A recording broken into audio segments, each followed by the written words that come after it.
Good morning, good afternoon, everyone. We'll get started in just a couple of minutes on today's Cybersecurity Thought Leadership Series. We're going to talk today about, what's happening in the ecosystem. What's happening in the ecosystem to support small businesses? What are the things the MSPs, the MSPs, MSSPs are doing?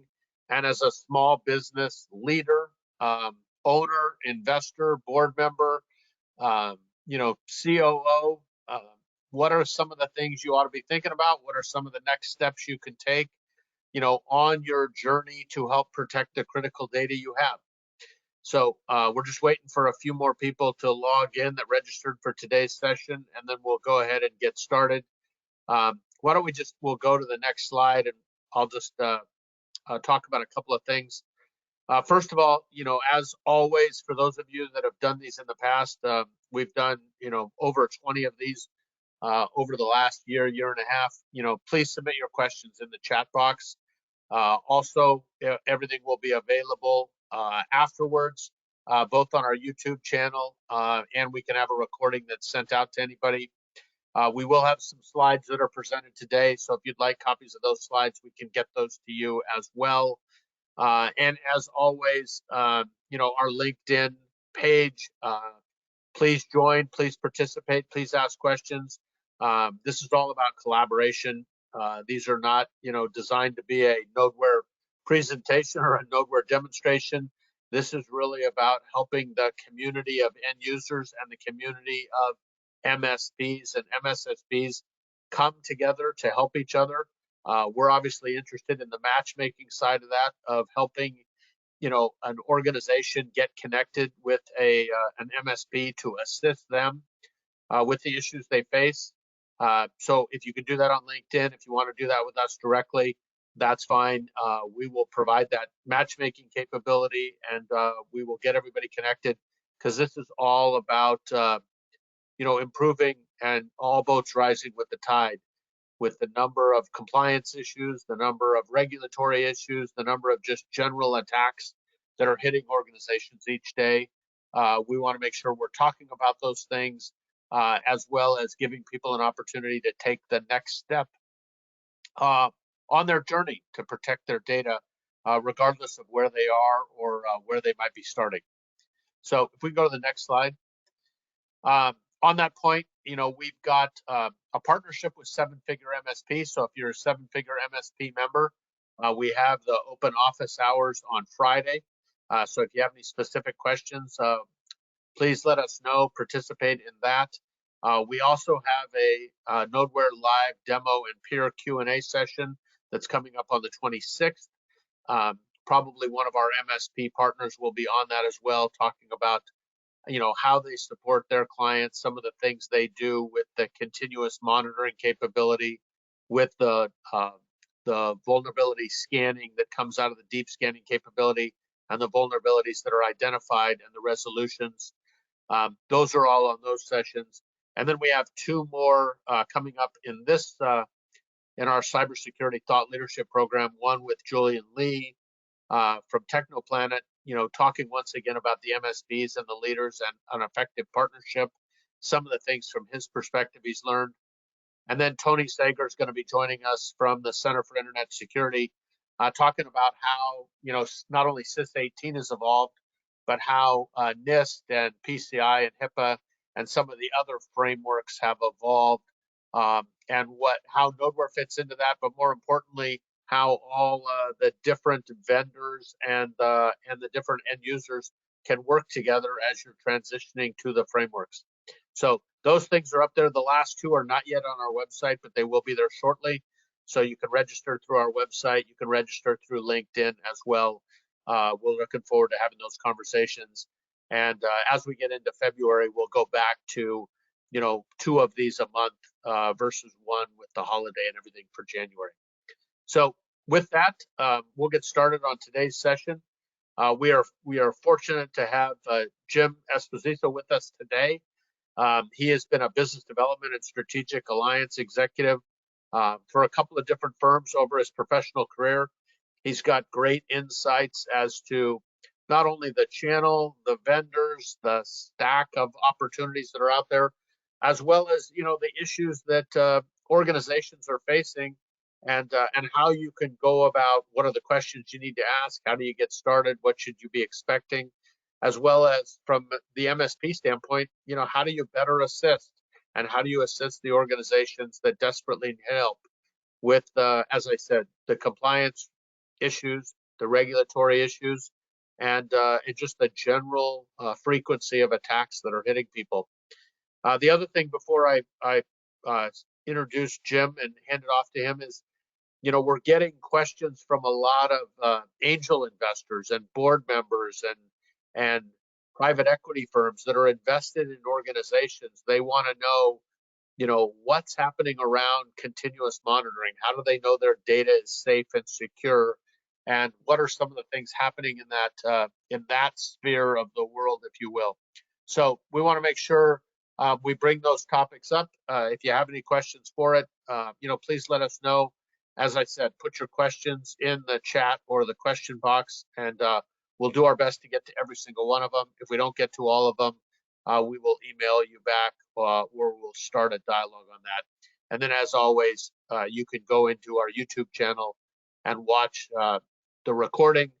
You'll also be able to send the recording to anybody you want. So with that, why don't we jump right into it? And Jim, thanks so much for spending a few minutes with us today. Yeah, I appreciate it. Thanks everybody for letting me join. As Stuart was saying, I'm Jim Despinoza. I've been in the space for quite a while. I don't know, 23 plus years. I've been back in the Novell NetWare days, and kind of all over. I've been on every side, from distributor to having a VAR, having an MSP out of the Boston area, and being fortunate on those sides to actually look and evaluate and figure out the right products and technologies and vendors that are out there. So I spent quite a bit of time on multiple aspects on the security side, you know, whether it's data protection or endpoint protection, and you know, just how you kind of handle a lot of those pieces within the MSP offerings that we would used to have, and how to maximize your SLA and provide the best of breed products, and maybe streamline things quite a bit, especially for those customers in the SMB side, and as well as, you know, whether you're an MSP or you're an internal IT staff, you're both, you know, we're both IT guys, and it's just a matter of making sure that the businesses are moving forward, optimized, or running appropriately. And again, in the world that we live in with cybersecurity, those are going to be kind of the focus areas that I'll talk a little bit about, a little bit more, just because of some of the work I've just been previously doing on the data protection side, to kind of give some input on that. But I've done quite a bit on both sides with thousands of MSPs, and kind of helping you know, their offerings moving forward. So hopefully you're seeing my slide. I'm gonna get confirmation from that from you, Stuart. Good. Yep. All right. So, you know, in the space, it's like I said, it's evolving.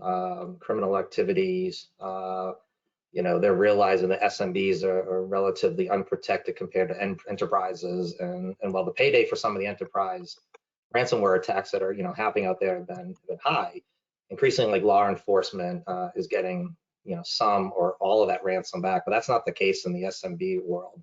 And so being able to handle that and protect that, as far as you know, an MSP or for those SMBs at the end of the day, there's a lot of constraint and security threats that out there with ransomware attacks, the different multi-vectors that they're coming in at. There's obviously issues sometimes with the lack of technical talent and resources on both sides, whether you're an internal IT or you're an MSP, and having to manage multiple products, multiple vendors' products.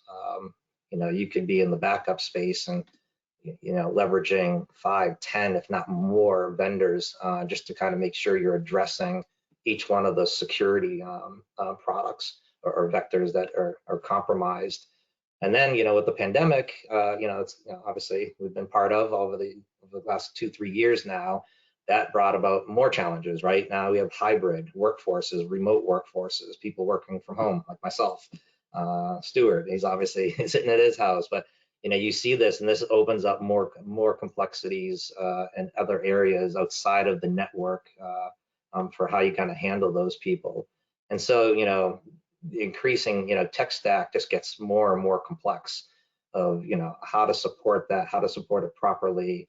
And for an MSP, how do you build that out and make sure that, your SLA offerings and the products that you're pushing for those MSPs, and sometimes you have to have a hard line on these are the ones that you're kind of, valuing and guaranteeing on that, so you're not bringing on any and every scenario that, you're shored up all the spaces. And again, not just data protection, but what is like your antivirus, and you doing vulnerability scanning and making sure that you're honing in on those pieces. And then the last piece is the economic side of it is, especially on the data protection side, a lot of things are just outdated storage and billing models. So, it makes it difficult with a lot of consumption-based models, things like that are out there, the licensing, really complex pieces for an end user to kind of know and budget properly, as well as if you are an MSP or a VAR, how do you sell it? And how do you sell it effectively and whatnot that can fit into your programs?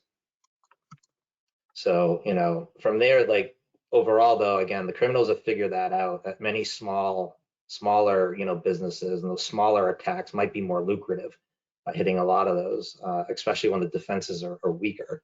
And, I think the thing on that too, being an MSP before, that's also that conduit, right? Now it's, let's just target that MSP that has access to hundreds or thousands of SMB customers that are being supported.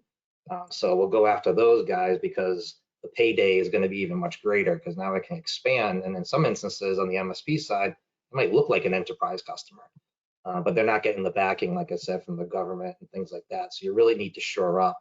In the Verizon study that come out, 1/3 of SMB using like free consumer like grade cybersecurity products and tools that are out there. 1/5 have no endpoint protection whatsoever, and the list kind of goes on and on. So again, that's the complexity: is how do you help these guys out and protect them kind of moving forward. Security risks are high. 85% of the of MSPs report SMBs having ransom attacks. 50% had demands exceeding over 50,000 on those ransom attacks. This is real money, especially for SMB businesses. That's why 70% of them go out of business within a year if they have a large data loss incident. The phishing attacks, I see them constantly, whether it's like now texting on my phone or like sending emails right during the holidays, like, or whether it's Netflix or Amazon. These are consistently going out there, and it does eat up a bunch, as well as, it does cost an MSP a lot of additional hours and money to address that, especially if it's $100 to $250 per hour. Jim, we just got a question that came in that said, and you could, I assume, I'm going to paraphrase the question because it wasn't, I don't think, written quite correctly, but I think what they meant was, of the 70% of SMBs that go out of business within a year due to a large data loss incident, how many of them take down the MSP at the same time? It really depends on there too, because on an MSP perspective, and it is a trickle down effect, right? Because one's going to go after the other, that goes after the other. Some of that will go into how well that MSP is protected. I don't have the stat and the numbers specifically on how many come down. But, yeah, I'm just generally curious. Right? Yeah, cybersecurity insurance is another huge area. Actually, that's why I feel like a Nodeware and stuff like that is making sure that you're doing those proper assessments. And again, this goes to making sure you're having the right tools in place to kind of protect that. And over just the last 3 years, the requirements for cyber insurance has drastically changed. It's so much more difficult to get that. You need to have all the check boxes that kind of go throughout. But there is, right? There is that, that trickle down on, who ultimately will get affected from the SMB, maybe going after the MSP, which again, their business could be closed. Does the MSP go after the vendor? And what does that look like? And based on their agreements that they've signed and what's allowable, I guess, within the agreement, based on those protections and stuff like that. Something that we can definitely take and you can repost to it. We'll kind of look into those ones. A lot of this data here is from the Verizon study that had just come out. So we'll see if we can pull that information even further. But it is scary because when you're an SMB customer, and again, if the demands are 50K, and if you're doing even a mom and pop shop, like that could be it, right? That could cripple the business altogether. And that's why MSPs are the SMB market is vulnerable from that standpoint. But prior to the pandemic too, from a opportunity in the MSP space and for SMBs, the SMB space, 2 out of every 3 jobs was created is from that space. So it was also the highest growth, kind of area for the economy as well. Well, the other thing is, I think if you're an MSP and you're only providing, IT or desktop support, there's a lot of ambiguity about what all does that mean. And if there's a client that has an issue, I think they make a lot of assumptions about what an MSP will be doing versus what they won't be doing. So I think we always talk about it. We hear about it from a lot of different MSPs that the more cyber solutions and security they can provide, the less ambiguity there is. The continuous monitoring during normal business hours and the immediate alerts. It also dramatically reduces the risk the MSP potentially is under from a client if there's such a breach or such an attack.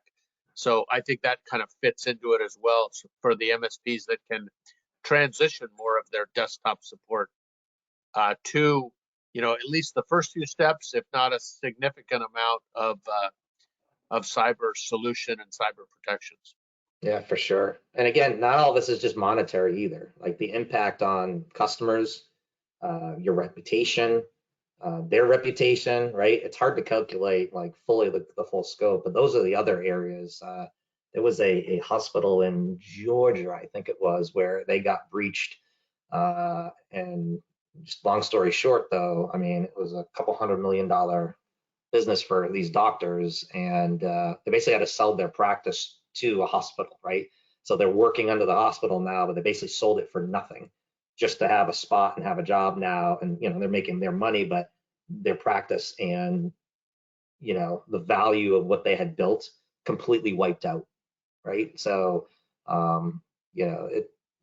it's a huge issue out there, and it's not going away. It keeps exasperating further.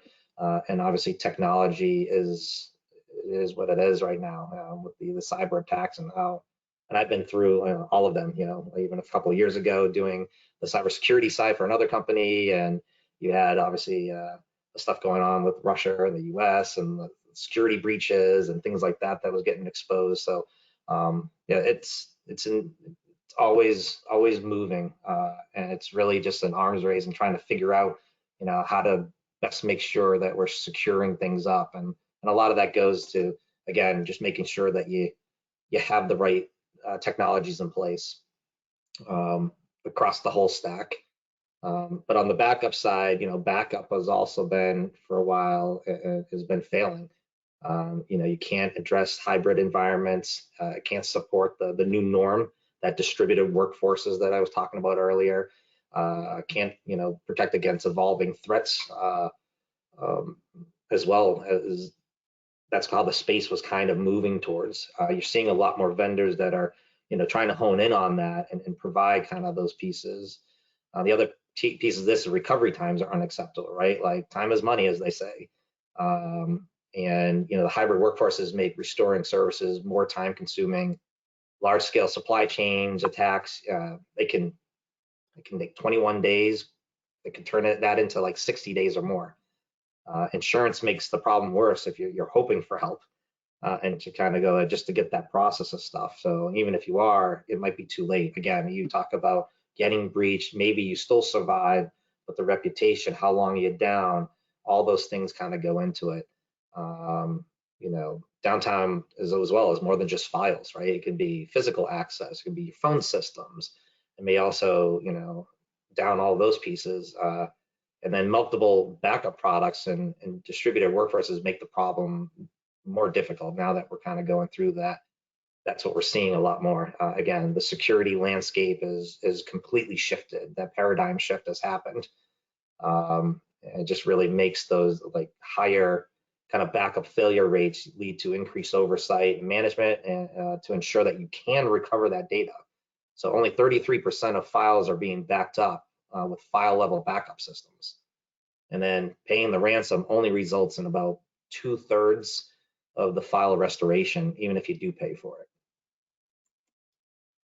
So, the big piece here is, and the takeaway is, simplify your stack, making sure you have, if you can, finding those best of breed vendors and products. Again, whether you're doing vulnerability scanning, if you're doing, cybersecurity, endpoint protection, maybe like a web root, or, Sentinel-1, or some of these other ones that are out there that have been, providing really good services and have really unique approaches to combat against the ransomware through the vectors that are coming in. And then obviously what I'll talk about here is on the backup side, is one data protection platform, could help reduce redundancy. It'll simplify training and management. It can improve your user's experience.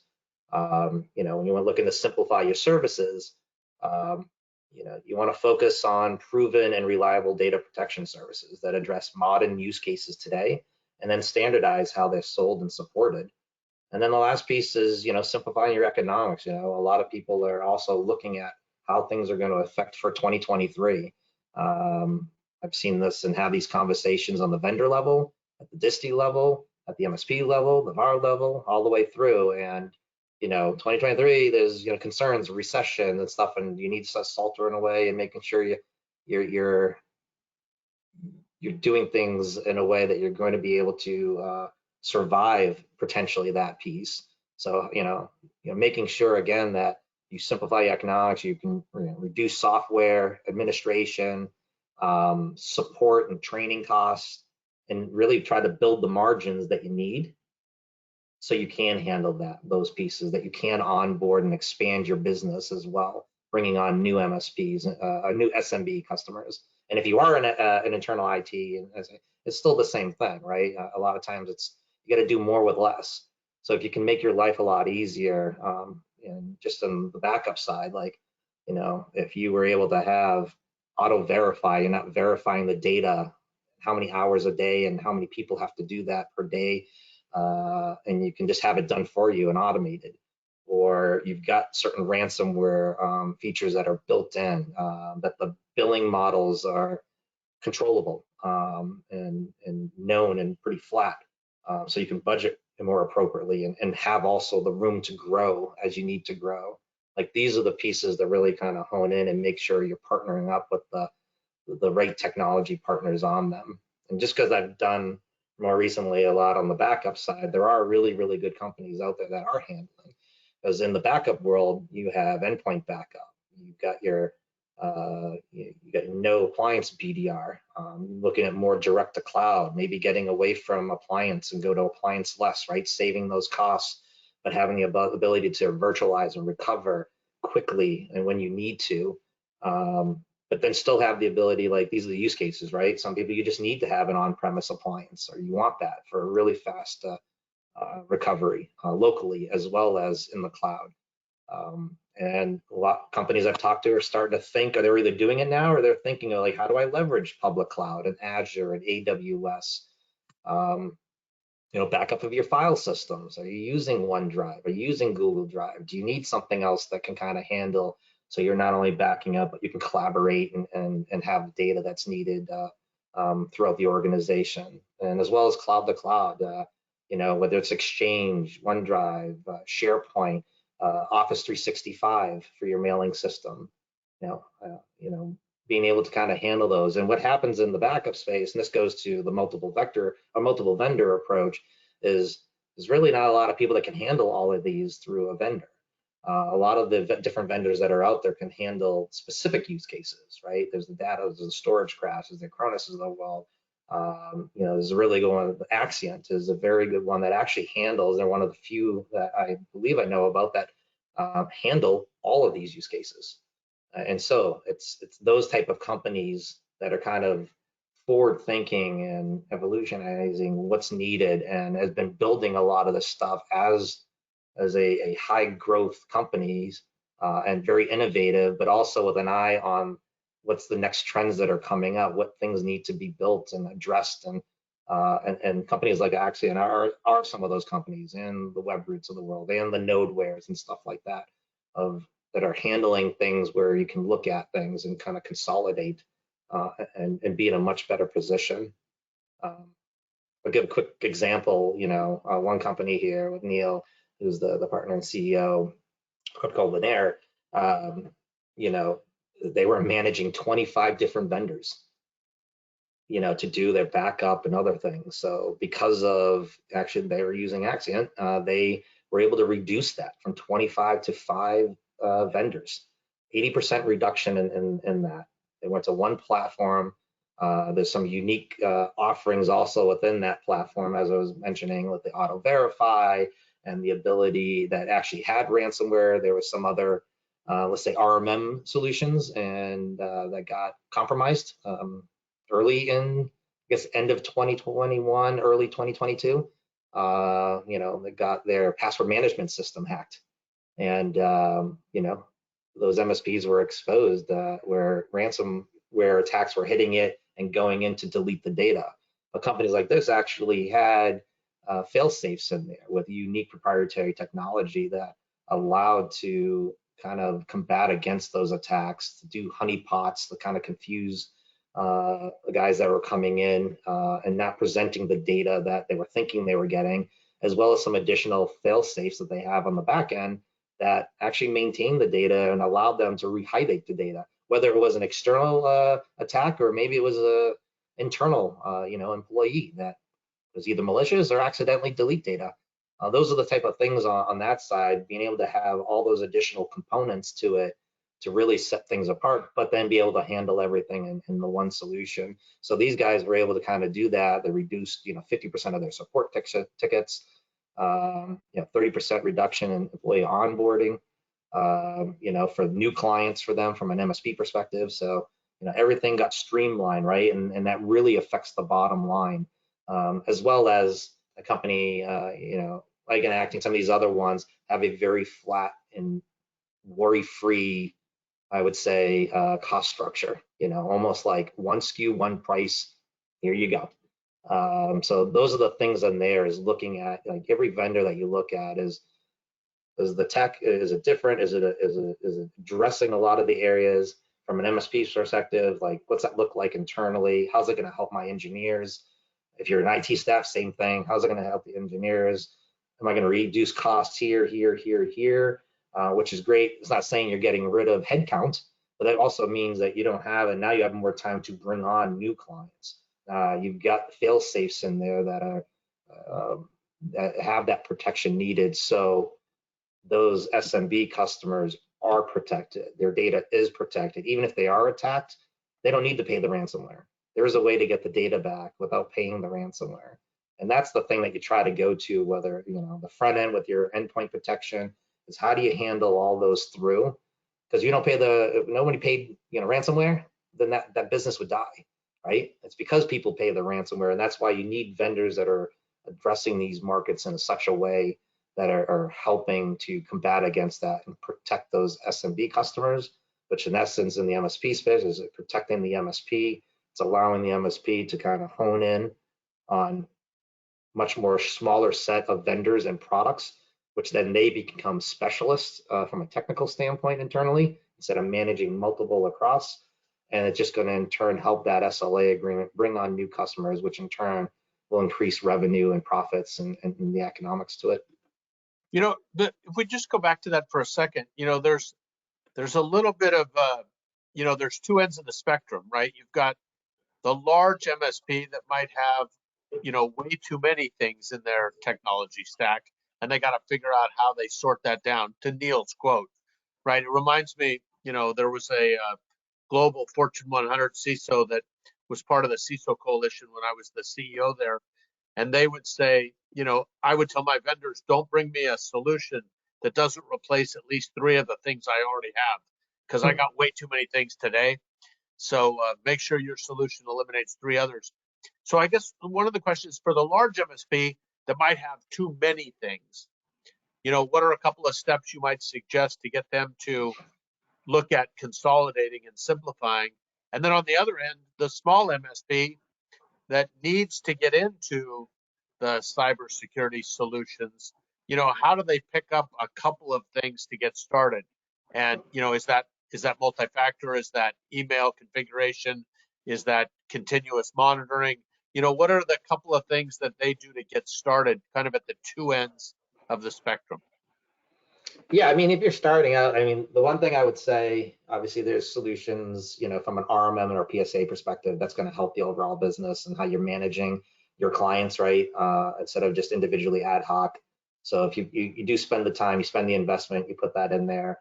Obviously, you're charging for that, within your platform and how you're kind of going about that. I will say, like, I do tend to see smaller guys that are coming up or smaller MSPs. Sometimes they're not charging enough.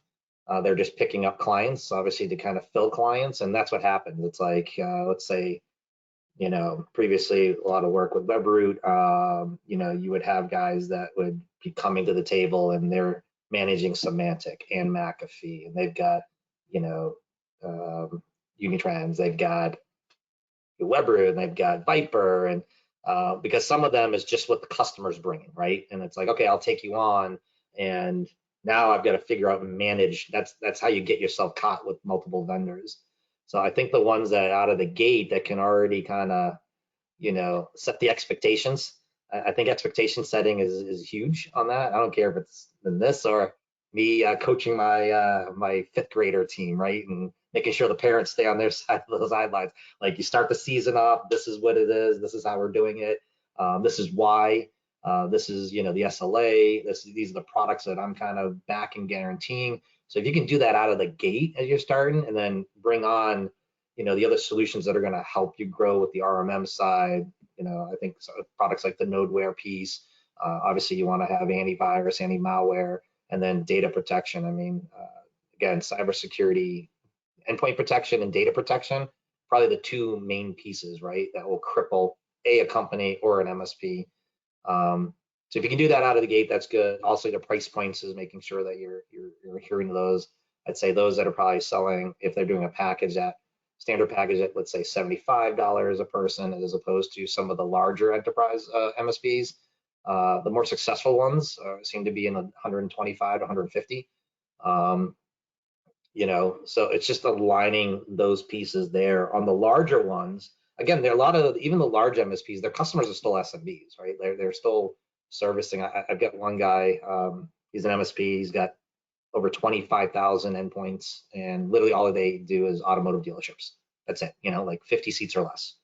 But again, it's the package. It's honing in to make sure that they're not, with their SLA and what they offer, they're sticking by that.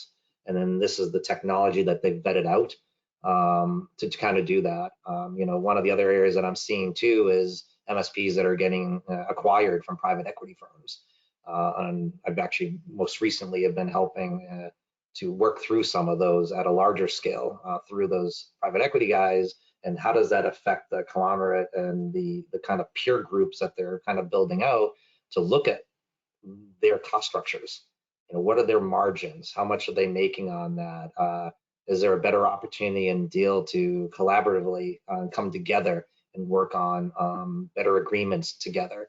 So those are the other areas too. If you can hop in on certain peer groups, things like that that are out there, there might be better buying powers and stuff. But again, there's good information from those groups. There's good technologies that people are using and how they kind of handle, and that really can round out, the right areas to start looking at, and not get yourself kind of pigeonholed to just bringing on customers and just taking whatever technology that they have. And then knowing also which accounts are not the right accounts, right? Like, if somebody's got very specific SEC compliance, maybe type customers, unless that is your space, and FINRA compliance, and they need specific technologies that you're just not up to snuff on. Like, sometimes it's good. It's better to say no and there, but making sure you have the right stack, that you're controlling your offerings, and again, that overhead, that's the thing. Like, you know, a lot of things, you don't want to be 80% maintenance and 20% or less innovative, right? You want to kind of flip those numbers there. So if you can find the right technology that you're spending less time on maintenance, you're in a better position to accelerate the business for going forward, but also in some of these cases actually help reduce your current cost structure. Not just from management, but some of them actually have very good pricing models that probably would further reduce the costs that are on there. Does that answer your question, Stuart? Absolutely. Just one more scenario here too. You know, Philip Long, again, the remote workers or the driving force, looking at something different, being able to back up a whole laptop or desktop for remote users means that in a worst case scenario, we have the entirety of their data no matter where they are. So again, simplifying the services, right? Like, you know, finding, it's again, I'm big into, you know, finding the right companies that have the right product, the right programs, the right pricing, the right people, right? You want to work with companies that and vendors that, you know, are focused on your needs. You know, it goes across too. There's a lot of, you know, you might have companies and vendors that are getting acquired. They're going through a merger. They're going to go IPO. What does that mean? Like, well, how's it going to affect? If they are going through a merger, who's acquiring them? You know, what's that background look like? If they're IPO, they're going to be more worried about the stock options, right? And if the pricing and things like that might be higher. So there's a lot of pieces when you're looking at the overall vendor. So it's definitely on the tech side, but I really believe like on the programs that are there, the people, their experiences, you know, how they treat. I've been fortunate to work for some really good vendors.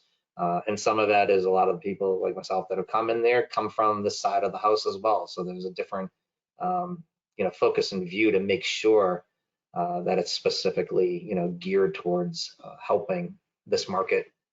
And so, you know, so Philip, you know, this one solution, you know, help multiple initiatives as I showed you through those different areas, right? Like public cloud offering, or you need on-premise or direct to cloud or something like that, or they needed Office 365 backup with some, you know, ability to not only recover, but almost some e-discovery kind of tools to it. So, you know, they were able to go to one solution for multiple initiatives, one solution for those multiple use cases. They reduced the risk of their Microsoft, you know, based clients. You know, leave the fine print too. Like if you ever look at the Microsoft Office 365, their SLA agreement, it basically, you know, states on there that you should use a third-party technology because they're only guaranteeing like data for up to 30 days. You know, simplify that onboarding, training, support, the billing, all those pieces kind of go in. So they again, they were able to reduce 50% of their support tickets, and they saw 60% margins on their backup and disaster recovery piece by doing that. So in summary for me, you know, again, simplify your tech stack across the thing and make sure it's all tightened up. Hopefully you can hone in on the amount of vendors that you're looking at, start looking at the right products that are out there. And there's a lot of resources, whether you belong to groups like ATD Peer Group, or you're just looking on, you know, Reddit or other forums, or if you belong to other distribution channels, you know, whether it's a PAX8 or something like that. And they do a lot of mission briefings and things like that. Like there's a lot of resources out there that have like really good peer-to-peer content. So sometimes you're not just getting it, like you feel like maybe it's marketing lip service from a vendor. You know, real life use cases on that. So simplify your tech stack, simplify your services. Those will help enhance your economics and looking at that to make you much more profitable and viable from an MSP perspective. And again, if you're a reseller, there's really good options out there to support the IT staff itself for the, you know, the SMB guys that want to do it, or the mid-market or enterprise customers that they have. These are the solutions that can go a long way to do that. And at the end of the day, it's let's keep the business running, right? We want all of our SMBs to continue to thrive, all the MSPs to continue to thrive. You know, it's the backbone of the country here, really, is in the space there. So that is really all I had. I thank you very much. So Jim, we got a question from somebody that said, I run a small business. How do I go about evaluating an MSP to help me? You know, if there's certain technologies, like there's forums that are out there too, and again, I know you're on here, and Nodeware is, you know, they're big into the MSP space as well. So if you're on here, you've obviously reached out to, and you've gotten in touch with some of the companies that look at some of this stuff. They're tied into the MSP community. They certainly can maybe provide somebody that's viable and local. Maybe you want somebody regional. So I would, those would be like the areas there is, you know, reach out to any one of us on stuff like there and kind of guide in that direction. But the MSP space, the managed service provider space, you know, that are more outsourced IT is what I would probably look. Obviously, you can put in MSP and you're going to get like Amazon pop up as an MSP, right? Right. But you know, that information is pretty easily, I would say you can Google it. But again, you know, Spiceworks and Spice World and, you know, the Reddit community and any tech stuff like that, if you're putting things out, people are going to provide the right information. And, you know, a company like an Axient, like Nodeware, like a Webroot that I've dealt with for quite a while, like they've owned and focused on that space specifically. So they're well aware if somebody's interested, and a lot of them will maybe not sell direct. Some of them will sell directly to an end user. Some of them won't. And those that don't, I know the places I've gone to, the programs that I've built out, I've done it on both sides. But if you didn't, there was a path forward, even reaching out that where that company will get you in touch with an MSP that's local, and then still jointly help through that process and evaluations. But that's the nice thing about an MSP is, you know, they're great businesses. They're really technical. They're very easy to work with the vendor side. Like they know their stuff, and so they've done a lot of evaluation and vetting. And those that are newer are getting into these cycles to kind of gather the right information to, you know, make sure that they're always looking. So a lot of them aren't just stagnant either, right? Yes, if it's working and their systems are unbelievably great, you know, they'll stay with that. But they see chinks in the armor a little bit, or if there's things that maybe are unsettling or could be unsettling for their base, you know, they're doing their due diligence. Trust me, I've had, again, thousands of conversations regularly, and a lot of the vendors that do that, you know, they're all at the right, you know, venues, shows that are specific to the MSP space, showcasing.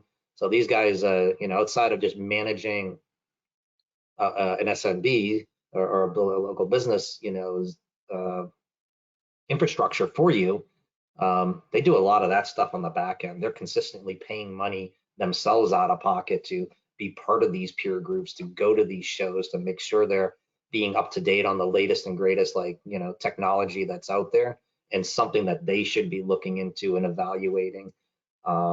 So, you know, those are kind of the key things. But from your perspective, you know, from an end user, like that's part of maybe your process, right? Like, is making sure that what your business needs are fit what that MSP can provide. I mean, I had a pool installed, and I think I might have talked to 10 different pool companies and interviewed them and asked certain questions that even make sure it's somebody that I wanted to do business with. You know, were they pushing their own ideas on me, or were they listening or understanding my needs and stuff like that? And I mean, there's a whole gamut of things to go through, but it is a multi-billion-dollar space in the MSP. There are, I haven't seen the latest numbers, but you know, is 150 to maybe 200,000 MSPs that are out there in the U.S. Yep. So, you know, you're gonna find there's plenty to find, but I think when you talk to the right people, especially on the vendor side and things like that, you'll be able to get steered in the right direction, hopefully pretty quickly. Perfect. Well, we have one more question from the group. So if you're in the audience and you have another question, feel free to submit it. You know, Jim, I'll give you some background just so you're aware of it. You know, when we formed the Nodeware Advisory Council about 18 months ago, you know, one of the first things people like Chuck Brooks, you know, who just got, you know, selected as, you know, Cybersecurity Executive of the Year, and Alan Alford, who runs his podcast, and others, you know, they were big on, you know, 50 to 60% of small business owners think the bad guys will never find them, so they don't need to worry about doing anything. That was 18 months ago. You know, that number's down probably in the 10% range now. So a lot of people have come to the realization, or maybe got frightened into it, or woke up in the middle of the night, kind of the, you know, oh my God, what am I going to do now? What are the first couple of steps I take to protect my data? And how do I help, you know, maybe my one IT person that I have on staff to help them be more successful around cyber? And that's why we started doing these sessions.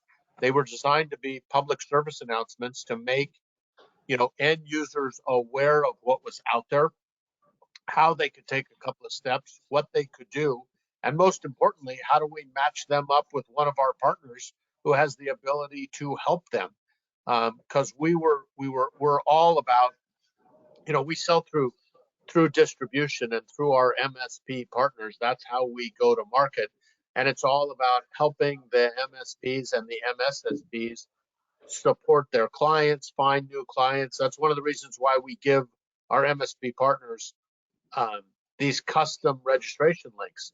So anybody they register out of their network, you know, to hear Tony Sager talk next month, right? They could never get Tony Sager on their webinar, but if Tony Sager's coming in, it's a public service announcement to talk about SIS 18 and NIST and HIPAA.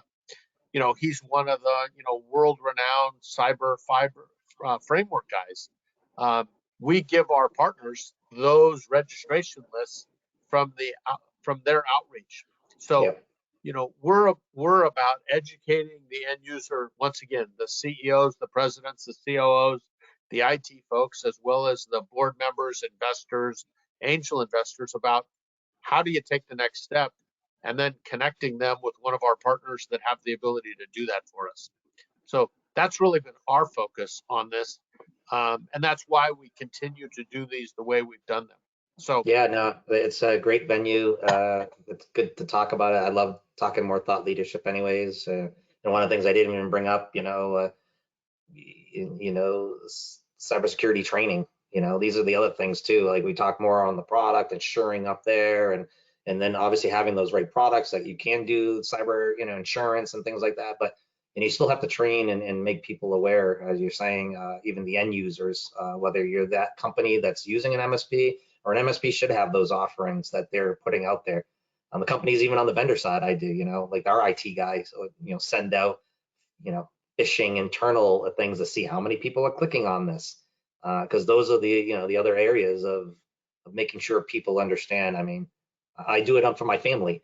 It's like, hey, like, I've had a family member that lost like $6,000 because they clicked on something and then on Facebook, and then they decided to chat with the person, and then all of a sudden they think they're getting something, they're sending money, and then they're not, right? Like, so it's like educating is a constant thing to be like, you got to be aware of this. You got to look at this. If you see an email come in there, click on the top of the email address, expand it to see what it really looks like.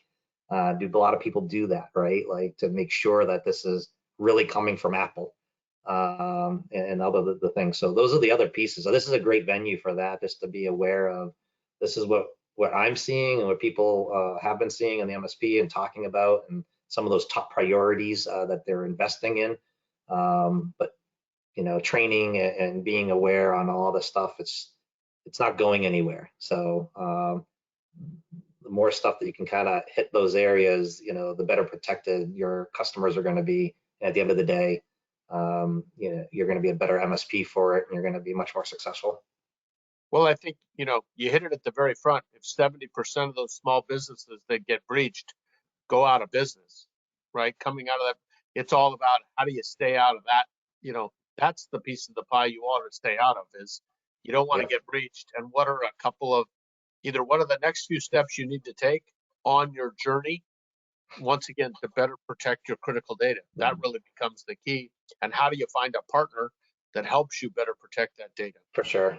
Is really So like the I said driving. on there too, right? Remember, like 1/3 of a lot of those SMB customers that themselves were just using free consumerware product. So again, I guess the other, you get what you pay for, right? So you've got to invest a bit. Like there are great technologies out there. There are hopefully in a roundabout way cost effective, but there is a cost, right? There's a cost of doing business and to staying in business and thriving in that. So you want to make sure whether you're doing it yourself or you're using an MSP, and if you are an MSP, that you are, getting the right technologies, and again, not just bringing on certain technologies just to check the boxes, that you Yep. have those offerings, that you've got the right stuff for your clients and for yourself. So again, you don't go out of business yourself, you don't ruin your reputation, all those things that kind of go with it, and your your way of life. So we have one question um, from somebody, I assume it's an MSP. The way they wrote the question is how do I start the conversation about doing more than just IT and desktop support? Oh, to the end user on that piece. Right. I mean, it's looking at, and it's always, no matter what it is, and whether I'm talking to an MSP or I'm talking to an end user, it's understanding, again, what is their business, and really honing in on, you know, what drives that business, right? Like, how do they make money? What are the potential, risks for them and stuff, and then building that talk track around that, right, with your offerings.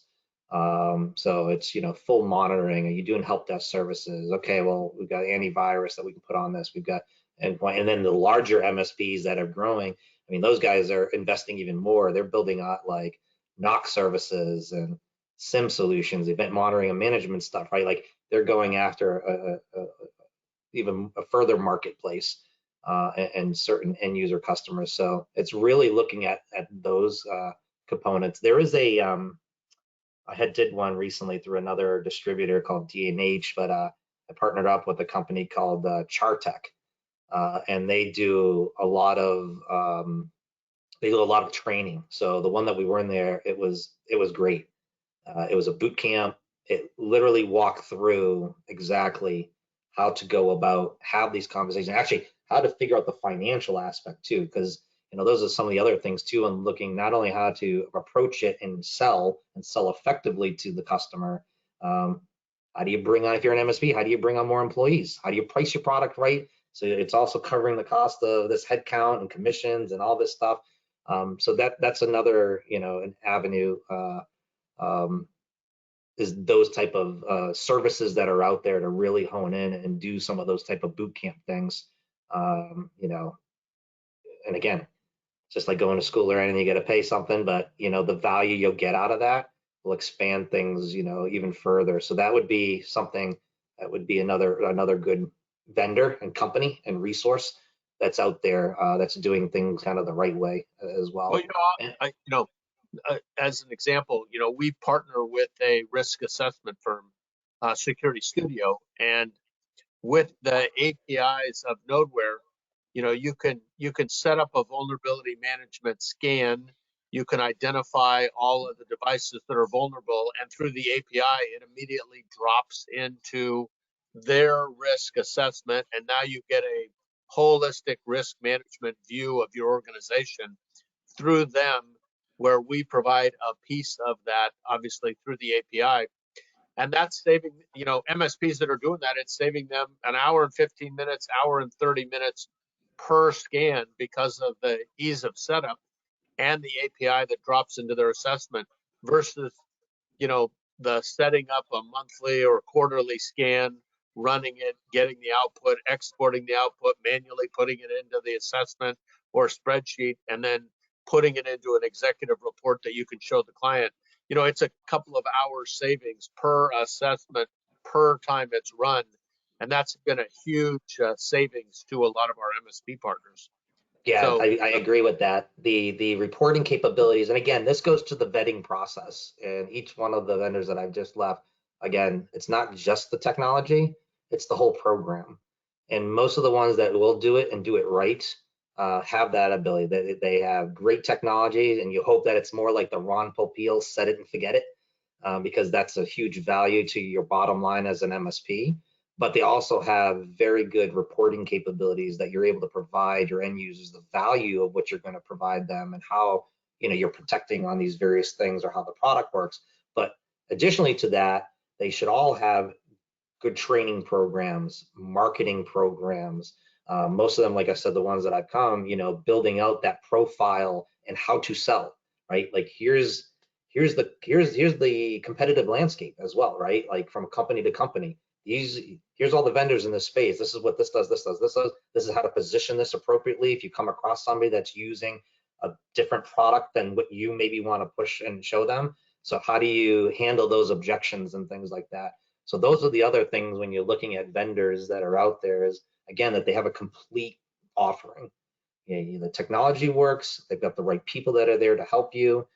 Some of them have really good marketing programs where you can repurpose marketing collateral and data to use for your end clients, or they have training services and certifications. Some of them even have MDF funding that they go take it to that level at an MSP level. So there's a lot there, but most of them have done, most of the good ones should be building out the profiles as they're talking to all of their MSPs and gathering that, because they're also building the product to make sure it's going to work for the SMB customers for these MSPs.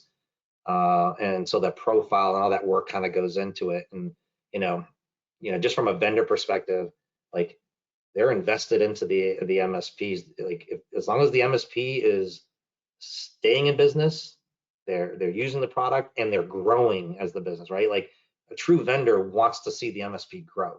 So that's why they're also going to make sure that they're there to lend a hand and help you with those different use cases. Again, it might be a different talk track if you're talking to a financial customer as opposed to somebody in the healthcare with HIPAA, or just a general, customer. Like they all have different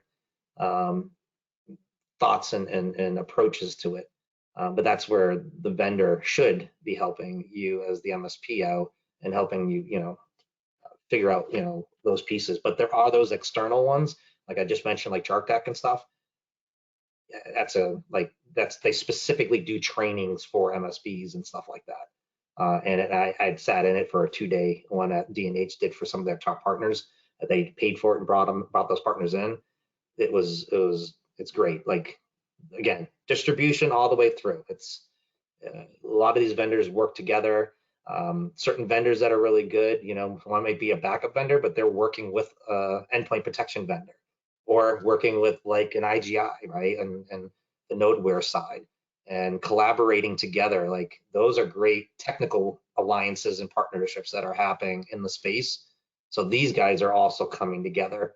And so there's a lot of shows and things like that that kind of go and kind of help that hand in hand as well. So it's like kind of paying attention and being aware of what those are pretty visible. And again, whether you're talking to a distributor, talking to a certain vendor, they should have access to MSPs, or the MSPs have access to a lot of the stuff that's out there.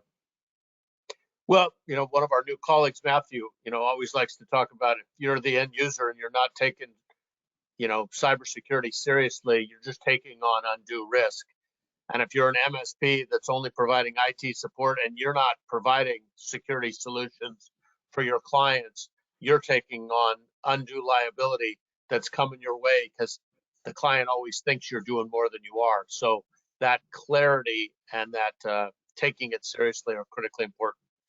We got about 2 more minutes, so I just want to, first of all, Jim, I just want to thank you for your taking the time. Want to remind everybody, we've got these other sessions coming up. Also, these are public service announcements. So if you have a speaker, or you are a speaker and you want to present on one of these sessions, please let us know. We're very interested in having industry speakers provide their industry perspective, both on the SMB side and on the MSSP side and the channel side. So if you have something that you think somebody would be valuable, please let us know. If you want to participate, let us know. We also have our live demo and peer Q&A sessions coming up, where if you want a demo, we're happy to provide that for you. If you want to do that one-on-one, if you want to take advantage of any of the offerings that Nodeware has, and some of the same promotional things we have, or you can do it in a group setting and listen in. But thank you very much for your time today. We are at the top of the hour. We appreciate everybody being on today. I appreciate your questions being submitted. And if you go to our website, you feel free to sign up for one of the other events coming up, or go to LinkedIn. And as always, if you'd like a demonstration, you'd like to do a trial, you'd like to connect it to an MSP, please let us know, and we will make that come together for you.